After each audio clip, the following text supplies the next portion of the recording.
This is the Israeli Navy. You are approaching a blockaded zone.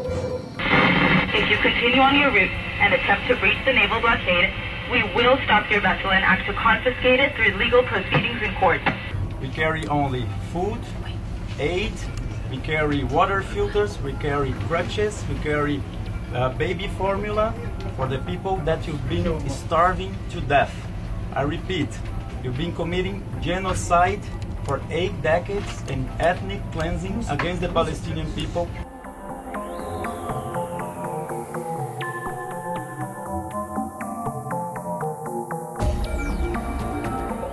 70 nautical miles from Gaza's devastated coastline, Israeli naval forces moved in.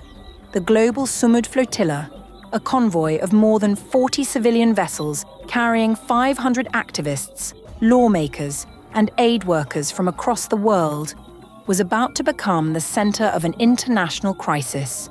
Among those detained was Swedish climate activist Greta Thunberg, whose presence on the Alma had drawn global attention to what organizers called a humanitarian mission and what Israel dismissed as a dangerous provocation. Swedish activist Greta Thunberg, speaking from the deck of the boat Alma just hours before interception, delivered a message that would prove prophetic. My name is Greta Thunberg, and I am currently on board the boat Alma as part of the Global Sumud Flotilla, a peaceful humanitarian mission to deliver aid to the civilian population of Gaza and to break Israel's illegal and inhumane siege. And it is likely to believe that we will be intercepted tonight by Israel, which would be a blatant violation of humanitarian and maritime law. Israel is not immune to international law. They must be held accountable for their war crimes. Stop the genocide. Stop the occupation. Free Palestine. The Israeli Navy had issued its final warnings. A lieutenant's voice crackled over the radio waves, telling the activists, This is the Israeli Navy.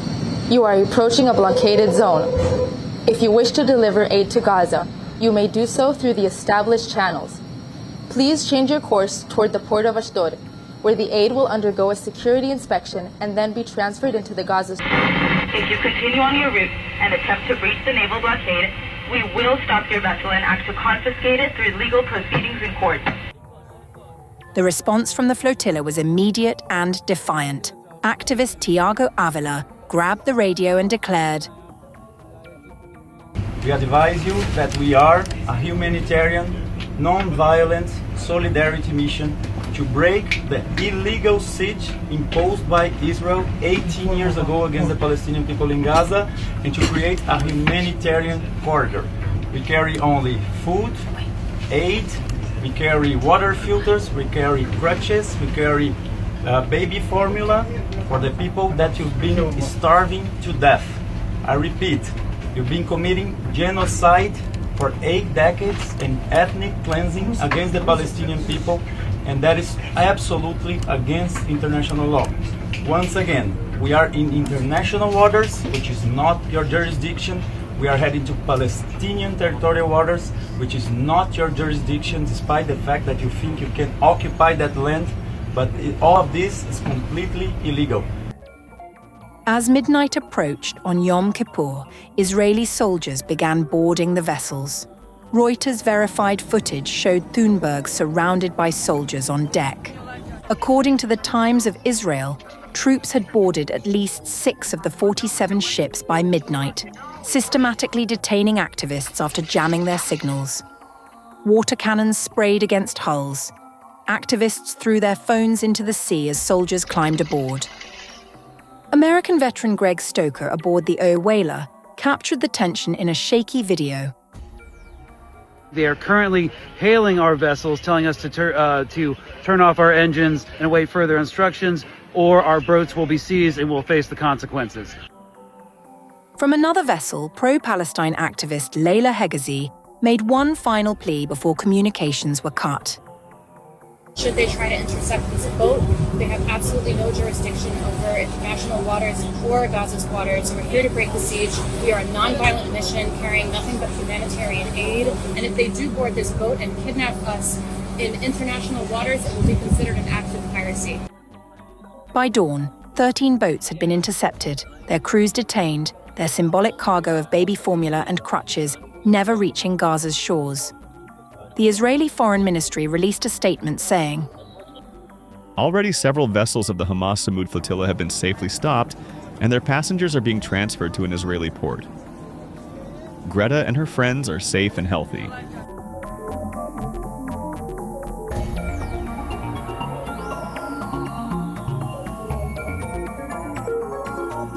The interception sent shockwaves through capitals around the world.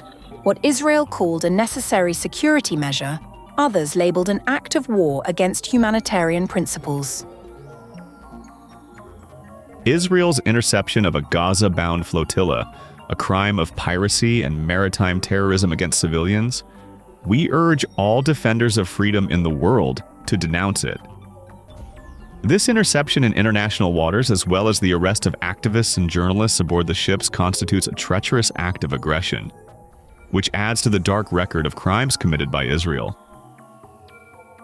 Turkey's response was even more forceful. The Foreign Ministry declared,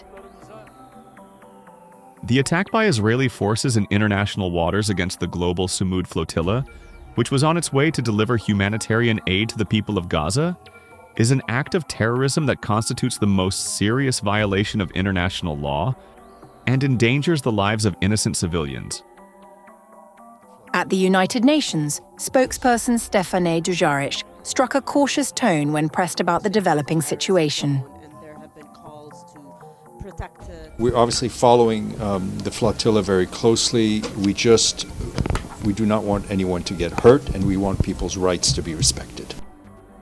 Malaysian Prime Minister Anwar Ibrahim, with 8 of his citizens among the detained, didn't hold back.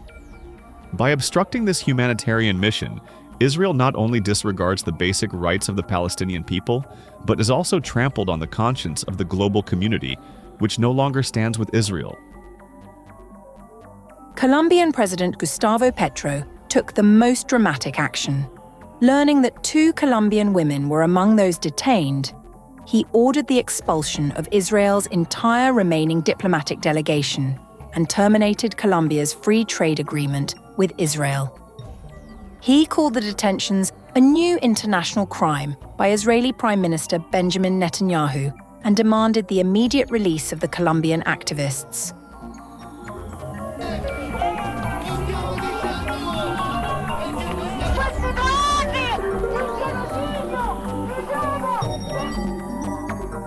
As news of the interception spread, a wave of protests swept across Europe and beyond.